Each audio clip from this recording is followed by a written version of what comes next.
नमस्कार दोस्तों, आप सभी का एक बार फिर से स्वागत है आपके अपने YouTube चैनल स्टडी किंग पे। एक बार फिर से मैं द हिंदू एडिटोरियल लेकर आपके सामने आ गया हूं दोस्तों। इसके अंदर जो भी इंपॉर्टेंट वोकैबुलरी पार्ट होगा वो भी मैं आपके सामने बहुत ही इजी और स्पष्ट तरीके से डिस्कस करूंगा। मेरा नाम सुखवीर सर है दोस्तों। तो आइए देखते हैं आज के एडिटोरियल के अंदर एडिटर हमसे क्या कहना चाहते हैं। आज की जो हेडिंग थी एडिटोरियल की वो है दोस्तों आर्टलेस एंड हार्टलेस। तो दोस्तों आर्टलेस एंड हार्टलेस क्यों कहा है, आप समझ सकते हैं कि बहुत ही स्ट्रॉन्ग हेडिंग है आज के एडिटोरियल की। तो इसका जो टॉपिक ऑफ डिस्कशन है वो है सेंट्रल विस्टा प्रोजेक्ट। जो सेंट्रल विस्टा प्रोजेक्ट है उसकी एक झलक मैंने यहाँ पर ये जो आपके सामने एक इमेज है इसके अंदर दिखाई है।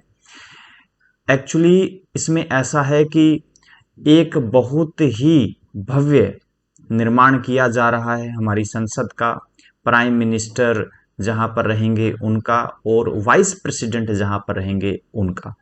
तो देखिए दोस्तों उसके बारे में क्या क्या बोला और क्यों उन्होंने इसको आर्टलेस एंड हार्टलेस बोला है उसको भी हम लोग देखेंगे। तो देखिए दोस्तों यहां से डिस्कशन स्टार्ट होता है। तो सब हेडिंग देखिए क्या है, द गवर्नमेंट मस्ट रेस्पॉन्ड। मैं बहुत बार कह चुका हूं कि मस्ट का इस्तेमाल जो है आपका स्ट्रोंग सजेशन के लिए भी किया जाता है, कंपल्शन के लिए तो होता ही है।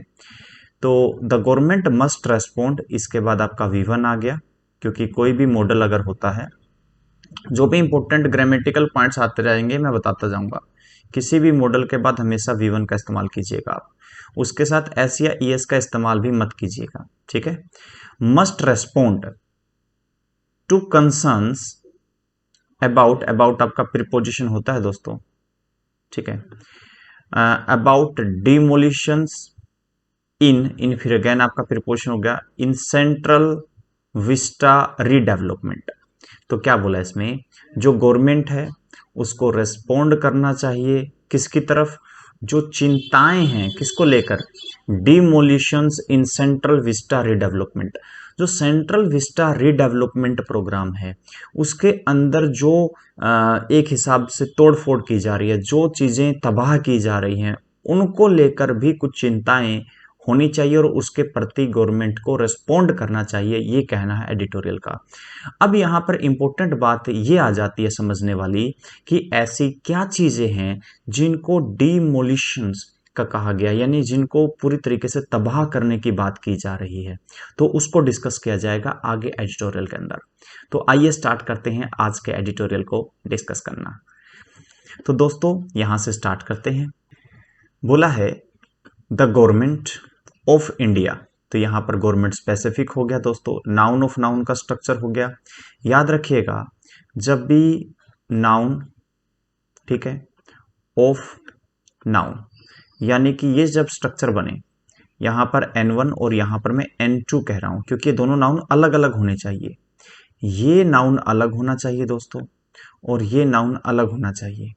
जब ये स्ट्रक्चर बने और ये जो पूरा का पूरा यहां से लेकर यहां तक स्ट्रक्चर है ये आपको स्पेसिफिक नजर आए, आप कैसे पता करेंगे कि स्पेसिफिक है कि नहीं, जब आप ये ना पूछ सकें विच वन, जब आप ये सवाल नहीं पूछ पाएंगे विच वन, तो समझ लीजिएगा कि वो स्ट्रक्चर स्पेसिफिक है, ठीक है। जब ये सवाल ना पूछ पाए तो ऐसे केस में हम आर्टिकल दा लगा देंगे क्योंकि फिर वो क्या होगा, आपका स्पेसिफिक स्ट्रक्चर होगा, ठीक है। तो यहां पर हमें पता है हम किस गवर्नमेंट की बात करें, इंडिया के, ठीक है। अब यहां पर एपिस्ट्रोपियस लग गया यानी कि पोजीशन दिखाई जाएगी। तो किसके बारे में हम बात कर रहे हैं, सेंट्रल विस्टा रीडेवलपमेंट प्रोजेक्ट। तो यहां पर जो नाउन आया हमारा वो आ गया दोस्तों प्रोजेक्ट, ठीक है। तो यहां पे जो मेन सब्जेक्ट है जिसके अकॉर्डिंग आगे वर्ब आएगा और प्रेडिकेट आएगा वो है project. Project is highly questionable, ठीक है। एज, क्यों है ये रीजन बताएगा, as a national priority at any time. यहां तक देखते हैं दोस्तों, गवर्नमेंट ऑफ इंडिया का जो सेंट्रल विस्टा रीडेवलपमेंट प्रोजेक्ट है वो बहुत ही ज्यादा क्वेश्चनेबल है, यानी ऐसा है जिसके ऊपर बहुत सारे सवाल किए जा सकते हैं। और ये जो है सवाल किस बात को लेकर है कि क्या हमें इसको नेशनल प्रायोरिटी पर रखना चाहिए ठीक है, अब आगे देखिए, एंड, अब एंड है तो सेम थीम को आगे बढ़ाने का काम किया जाएगा। And more so in the midst of A pandemic, midst का मतलब है बीच में, ठीक है, पेंडेमिक यहां पर कोविड-19 की बात हो रही है। तो दोस्तों, क्या यहां पर जो सबसे बड़ा सवाल एडिटर ने उठाया है वो ये है कि क्या हमें इसको प्रेफरेंस देनी चाहिए, इसको प्रायोरिटी में रखना चाहिए, खासकर उस वक्त पर जब हम एक पेंडेमिक के बीचों बीच खड़े हैं, जहां पर बहुत सारी तबाही पेंडेमिक की वजह से मच चुकी है। मैं समझता हूं कि यहां तक आपको पॉइंट बिल्कुल क्लियर हो गया होगा। आगे देखिए, द प्रोजेक्ट। अब दोस्तों, द प्रोजेक्ट जो लिखा ना, वो इसके लिए आ गया, सेंट्रल विस्टा रीडेवलपमेंट प्रोजेक्ट। तो आप ये समझिए कि जब आप रीअरेंजमेंट की बात करते हैं, एक जगह तो आपके पास लिखा हुआ है ओनली द प्रोजेक्ट, और एक जगह आपको पास लिखा हुआ है India central vista redevelopment project. यहां पर इतनी इंफॉर्मेशन और यहां पर है केवल द प्रोजेक्ट। आप समझ सकते हैं ये वाला पार्ट पहले आना चाहिए और ये वाला पार्ट कहीं ना कहीं इसके बाद में आएगा। ये छोटी छोटी सी चीजें, यानी जहां पर ज्यादा डिटेल्ड जानकारी दे रखी हो उसको रीअरेंजमेंट में ऊपर रखिए, और जहां पर उसका शॉर्ट फॉर्म इस्तेमाल कर रखा हो, कम इंफॉर्मेशन दे रखी हो, उसको आप नीचे रखिए। इससे रीअरेंजमेंट जो बैंक वगैरह में आती है उसको डील करने में आपको हेल्प मिलेगी। और दा इसलिए लग क्योंकि स्पेसिफिक हो चुका है, हमें अच्छे से पता है हम किस प्रोजेक्ट की बात कर रहे हैं। इंक्लूड्स, ये प्रोजेक्ट किस चीज को इंक्लूड करता है? The construction of a new parliament building, नई पार्लियामेंट बिल्डिंग का बनना, new residences of the prime minister, prime minister के लिए जो घर बनेगा वो भी यही इसी के तहत होगा, एंड वाइस प्रेसिडेंट। ठीक है, तो ये इस प्रोजेक्ट के अंदर ये तीन चीजें हैं जिसके बारे में मैंने आपको स्टार्टिंग में ही बताया था। अब आगे देखिए दोस्तों, ए न्यू पार्लियामेंट बिल्डिंग, ठीक है, is indeed required.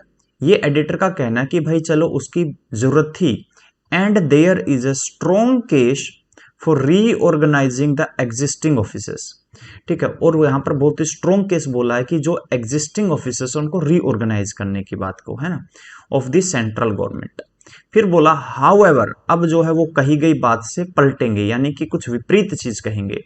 The architecture and, अब एंड जो है वो सेम नेचर और सेम स्ट्रक्चर को कनेक्ट करता, तो यहां पे दा प्लस नाउन है तो आगे नाउन को ही कनेक्ट करेगा ये इस साइड। तो देखते हैं आगे क्या बोला। ठीक है,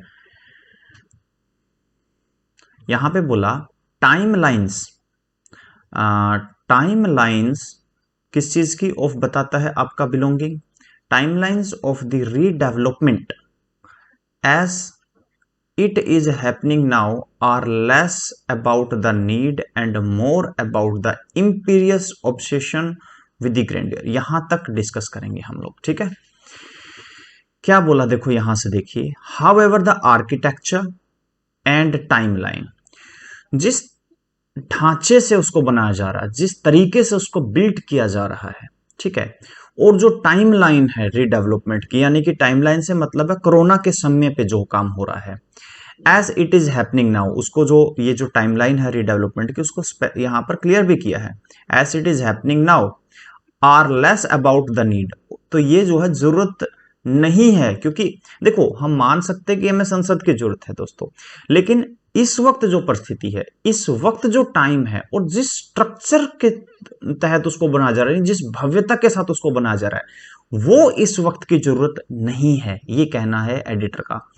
and more about the imperious, देखिए इंपीरियस मतलब क्या होता है दोस्तों, घमंडी, यानी जहां पर किसी की भी सुनने को तैयार ना हो कोई। ठीक है, बोसी, ये बोस से निकल कर आया है।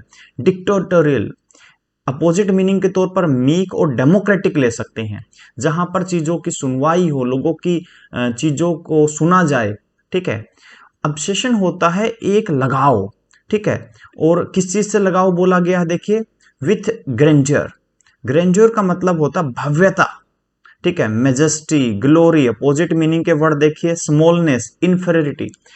तो यहां पर बोला है एक तो जिस टाइम पर यह बन रहा है उस वक्त इसकी जरूरत नहीं है, और जिस तरीके से मनमानी करके एक घमंड दिखाते हुए इसको बनाया जा रहा है, और जो ऑब्सेशन है कि बहुत ही भव्यता होनी चाहिए इसमें, वो कहीं ना कहीं पे एडिटर को हजम नहीं हो रहा है और उसको लेकर वो चिंताएं जाहिर कर रहे हैं, उसको लेकर वो कह रहे हैं कि ऐसा करना गलत है।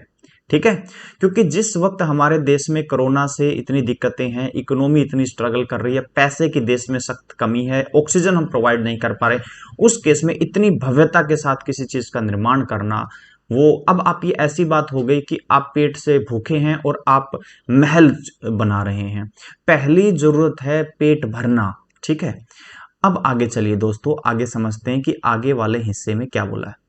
द आयरनी इज दैट, तो जो दुख की बात है वो क्या है, एक कोलोसस। ठीक है, ये भी देखिए दोस्तों, कोलोसस का मतलब क्या होता है, विराट।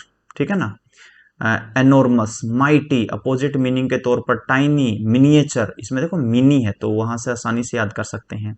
ठीक है, तो दुख की बात यह है कि जो विराट, ठीक है, यानी कि जो बहुत ही बड़े स्ट्रक्चर बनाए जा रहे हैं, कब, वो भी एमिड मतलब इन द मिडल ऑफ, ठीक है ना, the runs of a pandemic could turn out to be a monument to the government's disregard, ठीक है, फॉर पब्लिक गुड। तो ये कहना है एडिटर का कि जिस भव्यता के साथ इसका निर्माण हो रहा है वो भी तब जब पेंडेमिक का दौर चल रहा है। ठीक है, तो हम ये कह सकते हैं कि कहीं ना कहीं पे सरकार जो है डिसरिगार्ड, यानी पब्लिक की अनदेखी कर रही है, पब्लिक के साथ गलत कर रही है। ठीक है, ये कह सकते हैं हम इस बात से। आगे देखिए दोस्तों, द मिसप्लेस्ड डिटर्मिनेशन, ठीक है, of this centre. Misplaced determination क्यों कह रहे हैं, क्योंकि जिस वक्त उनको अपनी पूरी ताकत कोविड को कंट्रोल करने में, लोगों को ज्यादा से ज्यादा फैसिलिटी प्रोवाइड करने में लगानी चाहिए, वो इसको इमरजेंसी लेवल पर चला रहे हैं कि इसको बिल्ड करना जरूरी है। ठीक है, to complete the project before the next Lok Sabha elections in 2024 is characteristics of the showmanship, ठीक है, that befallen governance in India। यहां तक डिस्कस करते हैं दोस्तों। जो इसको उन्होंने एक नाम दिया मिसप्लेस्ड डिटर्मिनेशन, मैंने बताया इसके पीछे कारण क्यों, किस बात को लेकर बोला ये, to complete the project, project को कंप्लीट करना, बिफोर टाइम बता रहा है यहां पे, कब, लोकसभा, जो नेक्स्ट लोकसभा इलेक्शन होने वाले उससे पहले। ठीक है, तो नेक्स्ट और प्रीवियस आ जाए तो भी आप आर्टिकल द का इस्तेमाल करते हैं दोस्तों, क्योंकि स्पेसिफिक बनाता है। ठीक है, हम नहीं पूछ सकते कौन सा, विच वन। ठीक है, नेक्स्ट, लोकसभा इलेक्शन इन 2024। तो ये जो बात है कि भैया जो इसको कंप्लीट करने की बात है 2024 से पहले, इसी बात को बोला गया is characteristic of the showmanship. ये ऐसा लगता है ये किसका कैरेक्टर है कि भैया दिखावा हो रहा है यहाँ पे, दैट हैज बीफॉलन, जिससे क्या हो रहा है, जिससे घटित हो रहा है, जिससे प्रतीत हो रहा है, ठीक है ना, गवर्नेंस इन इंडिया। तो उससे क्या हो रहा है कि दोस्तों यहाँ पे जो गवर्नेंस ऑफ इंडिया है वो कहीं ना कहीं अपने जो मेन एम है उससे भटकती हुई दिखाई दे रही है, या फिर वो कहीं ना कहीं, जैसा कि यहाँ पर एडिटर ने कहा, डिसरिगार्ड फॉर पब्लिक होता हुआ नजर आ रहा है। आगे देखिए, but there is no justifiable urgency in raising to the ground a row of buildings। अब यहां पर देखिए, वहां पर एडिटर ने कहा कि ऐसी कोई भी जल्दबाजी करने की जरूरत नहीं थी जिससे आप बहुत सारी बिल्डिंग्स को बिल्कुल रेज, का मतलब आप रेज को याद करिए इरेज से, यानी जहां पर उनको तबाह कर दिया जाए, खत्म कर दिया जाए, समाप्त कर दिया जाए। अब किन बिल्डिंग्स की बात हो रही है आगे देखिए। ठीक है, एंड देन रीबिल्डिंग, और फिर उनको रीबिल्ड किया जाए, यानी कि यहां पर एडिटर इस बात की तरफ इशारा कर रहे हैं कि कुछ बिल्डिंग्स को तोड़ा गया है और फिर उनको बनाया गया है। ठीक है, अब देखिए, लास्ट वीक, पिछले हफ्ते की बात कर रहे हैं। आज जब भी वो कोई फैक्ट बोलते हैं ना, तो उस फैक्ट के पीछे जो पॉइंट्स हैं उनको फिर एक्सप्लेन करते हैं। ठीक है ना, कि वो उन्होंने किस आधार पर बोला। तो देखिए, last week 76 scholars, artists, writers, curators and museum professionals, ठीक है, ये इन सब ने क्या किया पिछले हफ्ते, put the spotlight on a particularly concerning aspect of the project. 76 scholars, artist, writers, curators, museum professionals, इनने स्पॉटलाइट मतलब इन्होंने हाईलाइट किया एक पर्टिकुलर एक चिंता को जो प्रोजेक्ट से रिलेटेड है, तो वो चिंता क्या है दोस्तों, उसके बारे में देखते हैं। आगे बताया गया है, वो है the national museum of India, the Indira Gandhi national centre for arts, ठीक है, and national archives annexe are set to be demolished. Demolished का मतलब होता है तोड़ना, तबाह करना, डिस्ट्रॉय कर देना, रेज कर देना। अभी मैंने कहा था ना रेजिंग, तो इरेजर से याद रखिएगा, है ना, वही बात है। कंस्ट्रक्ट, बिल्ड, ठीक है, अपोजिट मीनिंग के वर्ड के तौर पर ले सकते हैं हम कंस्ट्रक्ट को और बिल्ड को। To make way for new buildings. तो यहां पर जब आप इंडिया गेट गए होंगे दोस्तों, तो आपने जरूर नेशनल म्यूजियम ऑफ इंडिया भी देखा होगा, Indira Gandhi national centre for arts. तो कहा यह जा रहा है एडिटर की तरफ से कि इनको डिमोलिश कर दिया जा रहा है, इनको तबाह कर दिया जा रहा है, ताकि जो नई बिल्डिंग्स बन रही है उनके लिए रास्ता क्लियर किया जा सके। तो इसको लेकर जो है बहुत सारे स्कॉलर्स, आर्टिस्ट, राइटर्स ये जो है प्रोटेस्ट और अपनी नाराजगी जो है दर्ज करवा रहे हैं, ठीक है, इस प्रोजेक्ट को लेके। आगे चलिए दोस्तों देखते हैं क्या बताया गया है। दीस एक्सपर्ट्स, जिनकी हमने अभी बात की, have called for an immediate suspension of the project. इन्होंने इमीडिएटली इस प्रोजेक्ट को सस्पेंड करने की बात कही है। And wide public consultations on the path ahead, और जो कहा है कि आगे का जो भी रास्ता रहेगा उसको लेके एक वाइड पब्लिक कंसल्टेशन होनी चाहिए, यानी पब्लिक से राय ली जानी चाहिए, ठीक है। There are valid concerns about, valid concern मतलब एडिटर कह रहे हैं कि ये जो चिंताएं हैं ये बिल्कुल ये आधारहीन नहीं है। The conservation of the collection housed at the centres, ठीक है। आगे देखिए, relocation of the treasures at the National Museum, archival records at the National Archives, and manuscripts holding at the IGNCE can be extremely challenging task even during ordinary times।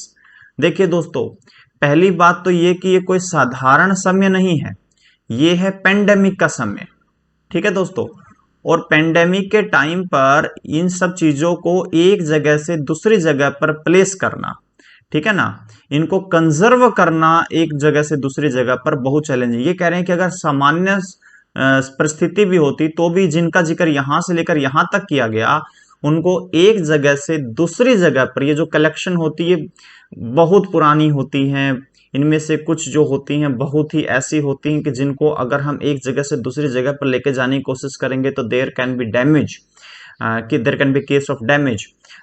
तो ये ऐसे परिस्थिति में editor का कहना है, उनकी जो चिंताएं हैं, जो एक्सपर्ट्स थे जिन्होंने इस पूरे प्रोजेक्ट को लेकर अपनी नाराजगी जाहिर की, उन्होंने कहा कि इसको रोक देना चाहिए। तो उन्हीं का ये कहना है कि ये काफी चैलेंजिंग काम है नॉर्मल परिस्थिति में भी, और अब तो पेंडेमिक का टाइम है।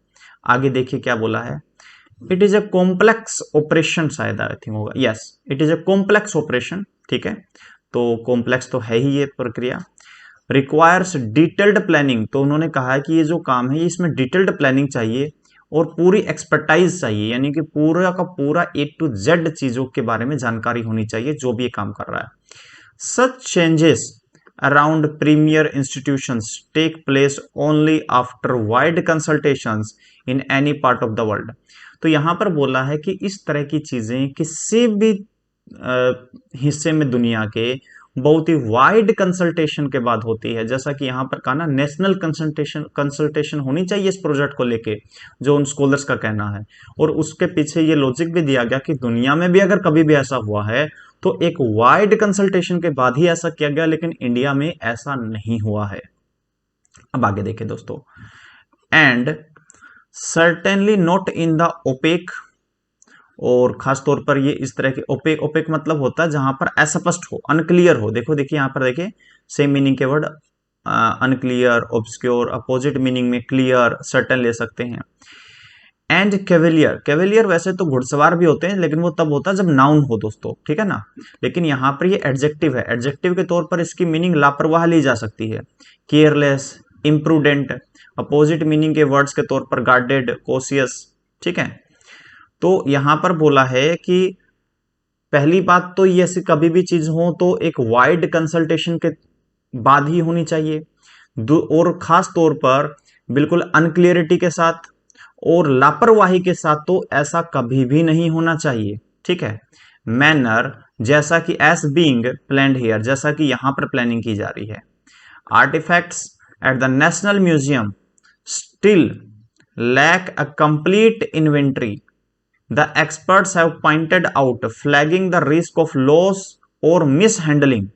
यहां तक देखिए, बोला है कि जो आर्टिफैक्ट्स हैं नेशनल म्यूजियम के अंदर, जो पुरानी चीजें हैं, उनको लेकर कंप्लीट इन्वेंट्री यानी उनका कंप्लीट रिकॉर्ड वगैरह नहीं रखा गया है। और वो एक्सपर्ट जो इस तरफ भी इशारा कर रहे हैं कि इसमें जो है या तो उनके खो जाने का या मिस हैंडलिंग होने का रिस्क जो है बहुत ज्यादा है। आगे देखिए, the central vista redevelopment project is clearly being implemented in a hurry. तो यहां पर बोला गया है कि ये जो पूरा का पूरा प्रोजेक्ट है रीडेवलपमेंट का, ये बहुत ही ज्यादा जल्दबाजी में होता हुआ नजर आ रहा है। द गवर्नमेंट्स इंटॉलरेंस, इंटॉलरेंस किसकी? गवर्नमेंट की। इंटॉलरेंस होता है दोस्तों असहिष्णुता, इम्पेशंस, इरिटेबिलिटी, अपोजिट मीनिंग हो जाएगा काम एंड कंपोजर, यानी कि एक हिसाब से बुखलाहट, जहां पर आप किसी की भी सुनना नहीं चाहते, सिर्फ अपनी चलाना चाहते हैं। टुवर्ड्स एनी पब्लिक स्क्रूटनिटी, उन्होंने कहा है कि उनकी जो असहिष्णुता है, ठीक है, इंटॉलरेंस है, किसको लेकर? कि कोई भी पब्लिक जांच, यानी कि जहां पर पब्लिक की इन्वॉल्वमेंट हो, of the project is such that even photography of the construction is now band. देखिए कितनी हैरानी की बात है दोस्तों कि जो साइट है जहां पर ये सारी चीजें हो रही है, वहां की फोटोग्राफी तक अलाउड नहीं है।